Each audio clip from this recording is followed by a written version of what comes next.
ابو زبیر نے حضرت جعفر رضی اللہ عنہ سے روایت کی کہ ایک آدمی نے رسول اللہ صلی اللہ علیہ وسلم سے سوال کیا اور کہا، آپ کیا فرماتے ہیں جب میں فرض نمازیں ادا کروں اور رمضان کے روزے رکھوں اور حلال کو حلال اور حرام کو حرام سمجھوں اور اس پر اضافہ نہ کروں تو کیا میں جنت میں داخل ہو جاؤں گا؟ آپ صلی اللہ علیہ وآلہ وسلم نے فرمایا، ہاں۔ اس نے کہا، اللہ کی قسم میں اس عمل پر کوئی اضافہ نہیں کروں گا۔ جعفر بن محمد نے عطا بن ابی رباح سے روایت کی، انہوں نے نبی صلی اللہ علیہ وآلہ وسلم کی زوجہ محترمہ حضرت عائشہ رضی اللہ عنہا کو کہتے ہوئے سنا،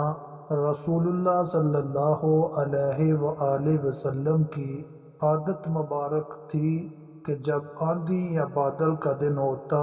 تو آپ کے چہرے مبارک پر اس کا اثر پہچانا جا سکتا تھا۔ آپ صلی اللہ علیہ وآلہ وسلم اضطراب کے عالم میں کبھی آگے جاتے اور کبھی پیچھے ہٹتے، پھر جب بارش برسنا شروع ہو جاتی تو آپ اس سے خوش ہو جاتے اور وہ پہلی کیفیت آپ سے دور ہو جاتی۔ حضرت عائشہ رضی اللہ عنہا نے کہا،